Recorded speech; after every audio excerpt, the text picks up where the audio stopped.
उत्तर प्रदेश सरकार द्वारा शुरू की गई बिजली बिल राहत योजना 2025-26 का पहला चरण अत्यंत सफल रहा है।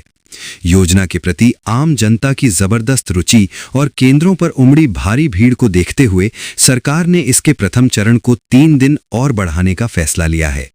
पहले चरण का अंतिम दिन कल निर्धारित था, लेकिन अब उपभोक्ता 3 जनवरी तक दिसंबर में मिलने वाले लाभ का फायदा उठा सकेंगे। सरकार के इस फैसले से लाखों उपभोक्ताओं को बड़ी राहत मिलने की उम्मीद है, जो वर्षों से बिजली बिल के बकाये से परेशान थे। राशन कार्ड धारकों के लिए बड़ी खुशखबरी है। आपको बता दें, राशन कार्ड का इस्तेमाल केवल गेहूं, चावल या चीनी लेने तक सीमित नहीं है। ये एक तरह से पहचान पत्र और निवास प्रमाण के रूप में भी काम करता है।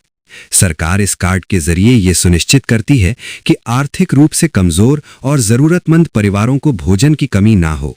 सार्वजनिक वितरण प्रणाली के तहत गरीब परिवारों को कम कीमत पर या मुफ्त में खाद्यान्न दिया जाता है। 2026 के नए नियमों के पीछे सरकार की सोच यही है कि सिस्टम ज्यादा साफ, डिजिटल और भरोसेमंद बने, ताकि असली लाभार्थियों को पूरा फायदा मिल सके। मुख्यमंत्री योगी आदित्यनाथ ने प्रदेश के युवाओं को नए साल का बड़ा तोहफा दिया है। उत्तर प्रदेश पुलिस भर्ती एवं प्रोन्नति बोर्ड UPPRPB ने 32,679 कांस्टेबल सिविल पुलिस और समकक्ष पदों पर सीधी भर्ती 2025 का आधिकारिक नोटिफिकेशन जारी कर दिया है। ये भर्ती हाल ही में पूरी हुई 60,244 पदों की प्रक्रिया के ठीक बाद आई है। माघ मेला 2026 के तहत पौष पूर्णिमा का पहला स्नान पर्व 3 जनवरी को आयोजित किया जाएगा। इस अवसर पर बड़ी संख्या में श्रद्धालुओं के संगम पहुंचकर पुण्य स्नान करने की संभावना को देखते हुए प्रशासन ने व्यापक तैयारियां की हैं। श्रद्धालुओं की सुरक्षा और सुचारू व्यवस्था बनाए रखने के लिए माघ मेला क्षेत्र में 2 जनवरी की रात 8 बजे से यातायात प्रतिबंध लागू कर दिया गया है। इस दौरान मेला क्षेत्र को नो व्हीकल जोन घोषित किया गया है। ये व्यवस्था पौष पूर्णिमा स्नान पर्व की समाप्ति के बाद और भीड़ सामान्य होने तक प्रभावी रहेगी। इस दौरान सभी वाहन केवल निर्धारित पार्किंग स्थलों पर ही खड़े किए जा सकेंगे। पीएम किसान योजना की 22वीं किस्त को लेकर सरकार की ओर से लगातार संकेत मिल रहे हैं कि भुगतान प्रक्रिया जल्द शुरू की जा सकती है। जिन किसानों को पिछली किस्तों का लाभ समय पर मिला है, वे अब अगली 2,000 रुपए की राशि का इंतजार कर रहे हैं।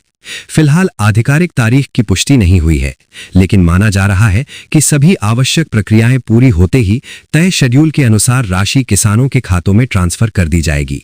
किसानों को सलाह दी जा रही है कि वे केवल सरकारी सूचना पर ही भरोसा करें। ड्रग इंस्पेक्टर कमलेश मिश्र को कोडॉन युक्त कफ सिरप मामले में मीडिया के सामने बयान देना महंगा पड़ गया।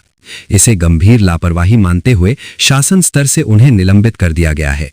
खाद्य सुरक्षा एवं औषधि प्रशासन अनुभाग 1 का निलंबन संबंधी आदेश भी सोशल मीडिया पर वायरल हो रहा है। कोडॉन युक्त कफ सिरप तस्करी के बड़े रैकेट में भूमिगत 75,000 के इनामी मास्टरमाइंड शुभम जायसवाल के खिलाफ कार्रवाई तेज हो गई है। इस मामले में अपर सत्र न्यायाधीश की अदालत ने शुभम के पिता, मां, पत्नी और बहन को 2 जनवरी को अदालत में पेश होने का आदेश दिया है। कोर्ट ने स्पष्ट किया है कि करीब 38 करोड़ रुपए की संपत्तियों के वैध दस्तावेजों के साथ उन्हें पेश होना होगा। रिजर्व बैंक द्वारा बैंकिंग व्यवस्था को सुरक्षित और मजबूत बनाने के लिए नए दिशा निर्देश जारी किए गए हैं। इन नियमों के तहत लंबे समय से निष्क्रिय पड़े खातों पर विशेष ध्यान दिया जाएगा। अगर आपके पास भी 1 से अधिक बैंक अकाउंट हैं जिनका उपयोग आप नियमित रूप से नहीं करते हैं, तो ये खबर आपके लिए अहम है। साल 2026 की शुरुआत से कुछ विशेष श्रेणी के खातों पर कार्रवाई हो सकती है।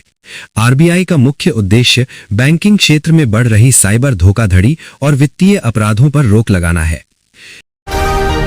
राष्ट्रीय स्वास्थ्य प्राधिकरण ने नए आयुष्मान कार्डों के लिए आधार eKYC अनिवार्य कर दिया है, जिसके तहत बेनिफिशियरी आइडेंटिफिकेशन सिस्टम BIS 2.0 लागू किया गया है। अब कार्ड में नए सदस्य जोड़ने का विकल्प भी सीमित कर दिया गया है। AI आधारित तकनीक से संदिग्ध कार्डों की पहचान की जा रही है। अब तक 61,932 संदिग्ध कार्ड चिन्हित हुए हैं, जिनकी जिला स्तर पर जांच जारी है।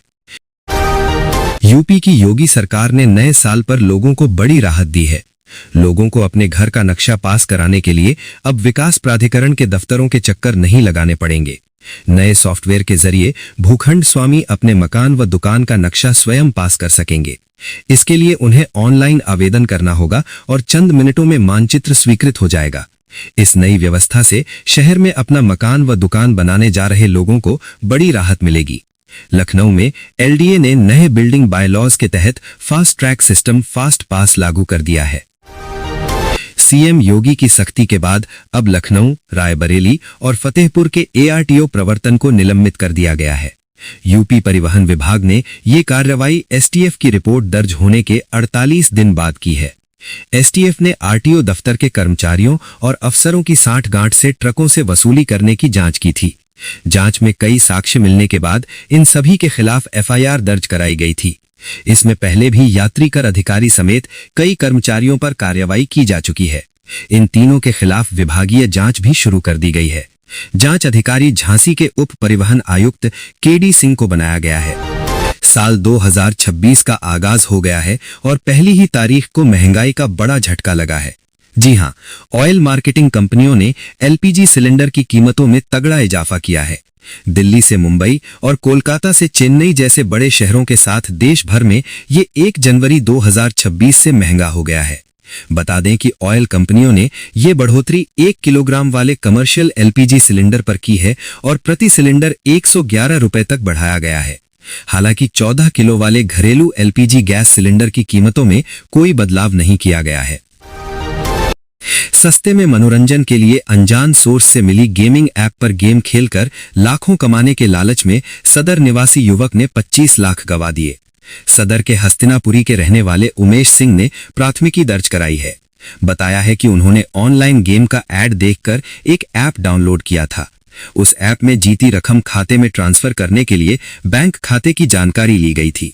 इसके बाद उनके खाते से कई बार में 25 लाख रुपए कट गए। उत्तर प्रदेश में नए साल पर बड़े स्तर पर प्रशासनिक पहल बदल किए गए हैं, जिसके तहत प्रदेश में 21 आईएएस अधिकारियों की जिम्मेदारी में परिवर्तन किया गया है। इनमें सचिव से प्रमुख सचिव बने 2 अधिकारियों को नई जिम्मेदारी दी गई है। वहीं 2 विशेष सचिव से सचिव बने अफसरों को भी नई तैनाती मिली है। यूपी में ठंड का कहर रुकने वाला नहीं है। बाद प्रदेश के कई हिस्सों में शीतलहर और कोहरे का डबल अटैक देखने को मिलेगा। यूपी के आज कई शहरों में धूप भी दिखाई नहीं देगी। आईएमडी ने पूर्वी यूपी को लेकर आज येलो अलर्ट जारी किया है। वहीं कुछ शहरों में हल्की बारिश होने की भी संभावना जताई जा रही है। अगर बारिश होती है तो तापमान में और गिरावट देखने को मिलेगी, जिससे राज्य में ठंड और बढ़ेगी। मौसम विभाग के मुताबिक आज कई जिलों में सुबह सुबह घना कोहरा भी देखने को मिलेगा। साथ ही आने वाले 2 दिनों में राज्य के कई जिलों में अधिकतम तापमान में 2 से 4 डिग्री सेल्सियस तक का उछाल नजर आने वाला है। ये थी उत्तर प्रदेश की आज की 25 बड़ी खबरें। MLS न्यूज मॉर्निंग लाइव समाचार से जुड़े रहे रोजाना ताजा अपडेट के लिए। फिर मिलेंगे नई खबरों के साथ। धन्यवाद।